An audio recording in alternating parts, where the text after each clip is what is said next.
Ilan sa mga sikat na mid-size SUV sa bansa ay ang Mitsubishi Montero Sport, Toyota Fortuner, Toyota Innova, Isuzu MU-X, Hyundai Santa Fe at marami pang iba.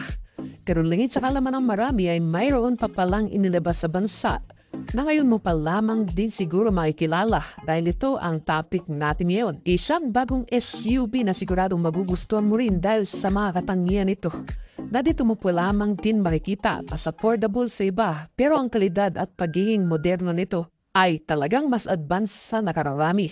Ang kabuang detalye nito ay iisa-isay natin kasama ng habuang presyo nito. Pero bago yun syempre, kung bago ka pa lamang po dito sa aking channel, baka naman kaibigan pa rin bumalik ng subscribe button pati ng notification bell para naman ma-update ito palagi sa mga video na gagawin ko pa. Ang GAC GS8, isang SUV type na klase ng sasakyan na makikilala mo sa pagkakataong ito. Napaka-luxury ng datingan. Mukhang mamahalin kung titingnan pero ang modelong ito ay hindi naman kamahalan ng halaga. Sobrang sulit na sa kung ano ang meron ito.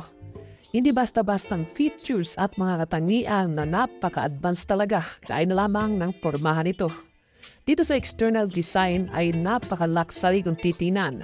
Bukang mamahalin talaga ang front piece cover pa lang na makikita ang malaking powerful wing grille nito na papitay. Ang arrangement ng mga chrome accent. Napakagaron pormahan samahan pa yan ng malaking ilaw nito. Ang headlamp na nakaprojector type, LED at daytime running light. Malalaki din ang sukat ng gulong nito kaya kung sa off-road at mga bahain mo gagamitin, ay bagay lang din. May sukat ito na 255 by 50R20. Sa side portion makikita naman ang side skirt garnish chrome at mga side mirror na may camera. Equipped din kasi ito sa 360 camera at speaking pa sa external design, built-in na rin sa modelong ito ang roof rail na kung saan pwede mong paglagyan ng roof rack for another cargo carrier. Ang rear portion naman ito ay makikita mo din ang kakaibang disenyo ng tail lamp. Naka-LED type ito at napaka-unique talaga. May third brake light o stop lamp sa taas na line shape. Ang mga ito ay naka-LED type na. Dagdag pagiging visible din ito ang mga reflector sa baba para mas madali tayong makita sa madidilim na kalsada. Pagdating naman sa interior, ang modelong ito ay talagang nakakamangha kasi napaka-luxury din ng internal design nito. Mula sa front dashboard, naka-leather ang cover seats at sobrang lawak ng space, 7-seater to 8-seater na capacity. Ay smoke na sak dito, may mga headrest na rin at auto-adjustable pa ang mga upuan nito. Defoldable rin yan kaya mas mapapalawak mo pa ang space kapag hindi kinakailangan. At dito naman sa front, ang pinakamakakaagaw ng attention mo ay ang 14.2 inches na infotainment system nito. Napaka-functionality at sobrang daming access. Bukod kasi sa mga audio sound system, front and rear camera ay pwede mo rin kasing ma-access sa screen nito ang ilan sa mga controls ng sasakyan, kagaya ng side mirrors na pwede mong i-adjust o pagalawin dito sa screen.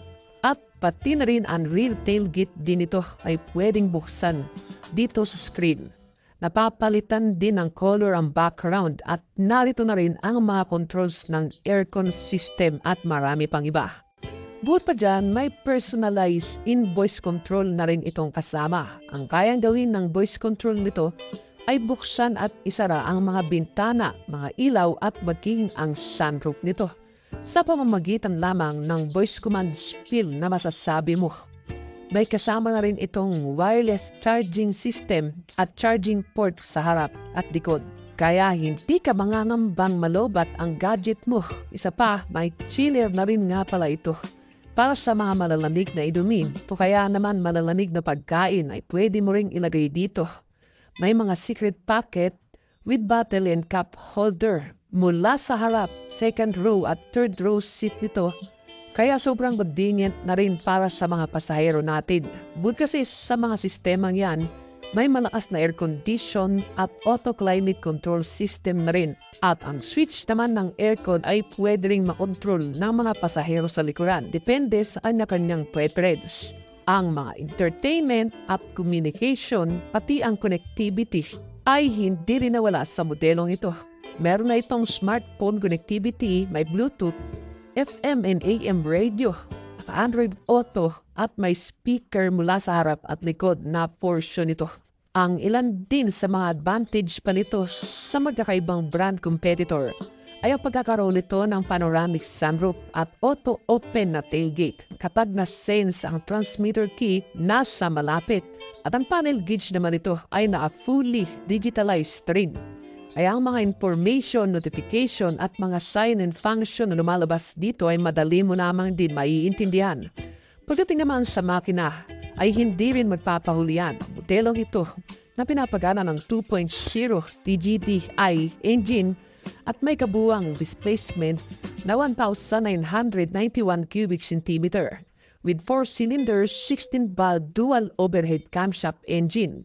Naka-automatic at transmission at may 8-speed na variable gearbox.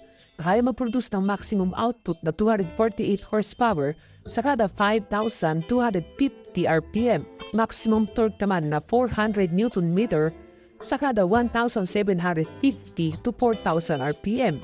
Kaya ang average top speed din na nagagawa nito ay umaabot sa 190 to 195 km/h. Ang fuel supply system naman ito ay ejected type, Euro 4 compliance at eco-friendly. At napakatipid din kaya kayang konsumo ng 13.2 km/l. May titipid pa yan sa highway kung maintain ang speed. May fuel tank capacity yan na 65 liters. Kaya sa long ride, ito rin ay magandang gawing riding body. Itong GAC GS8 ay may 3 type din na klase ng driving mode. Meron tayong tinatawag na comfort mode sa city ride. May eco mode sa long ride at sports mode naman sa racing o yung pangmabilisan. Bukod pa dyan, kung pag-uusapan naman natin ang mga safety features dito. Itong modelo ay sobrang dami din yan. Pagdating sa mga advanced safety, ito ay may advanced traffic sign recognition. Automatic na hihinto kapag na-detect ang pedestrian lane at mga traffic lights. At traffic signage, may collision warning na rin ito at may autonomous features braking na automatic din. Humihinto kapag ito ay mababangga na. May kasama din itong lane departure warning na sinusuportahan naman ng lane keep assistance system.